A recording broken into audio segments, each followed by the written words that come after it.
was noted, and it's getting worse. Joining us now is the director of George Mason University's National Security Law and Policy Program, Jamil Jaffer. So, Jamil, how do you see it? Is this a significant threat?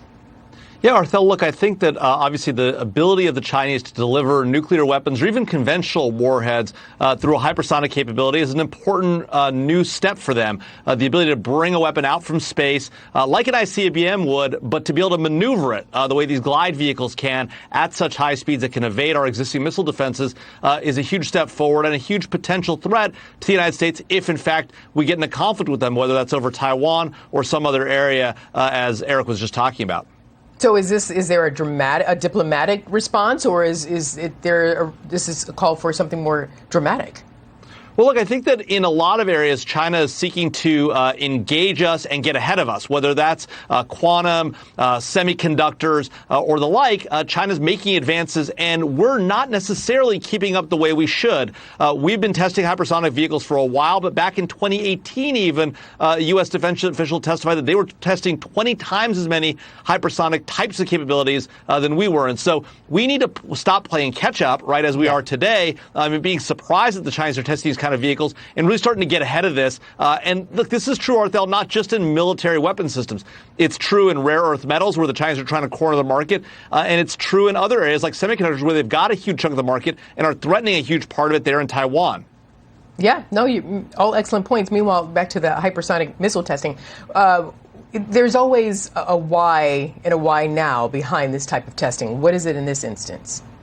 Well, I think one is just the timing of the development the Chinese are engaging in. They're moving forward on the hypersonic vehicles as they have for a while. So this is just another step in the same direction they've already been going. But of course, this all takes place at the same time that they've been getting very aggressive with Taiwan. 52 fighter jets and bombers together went into Taiwanese airspace just in the last few weeks. The Taiwanese announced that we have some military members there in Taiwan, not nearly enough to defend the island, but they're supporting them. So that may be part of this. There may be an effort for the Chinese to say, hey, look, we've got capabilities too. Keep an eye on what we're doing.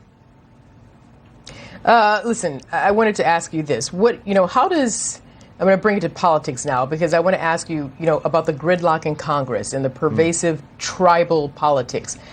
Does this not only threaten our democracy, does it also threaten our national security, especially in the face of a very, very aggressive China?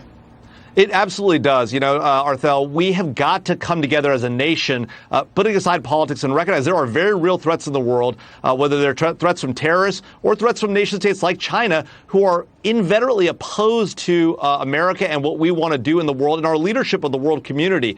And so that's going to be really hard to do if we continue to be divided as a nation the way we are today.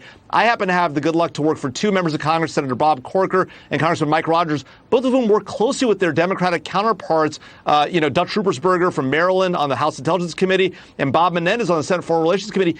Work can be done across the aisle on these critically important issues. We just have to be willing to do so. And right now, Arthel, unfortunately, the situation in D.C. doesn't make that very, very possible. We've got to get beyond that as a nation and as a political body and expect better of our politicians. Meanwhile, our adversaries, are making advances, and we're stuck on stupid. Jamil Jaffer. Thank you for joining us, Jamil. Eric. Thanks, Arthel.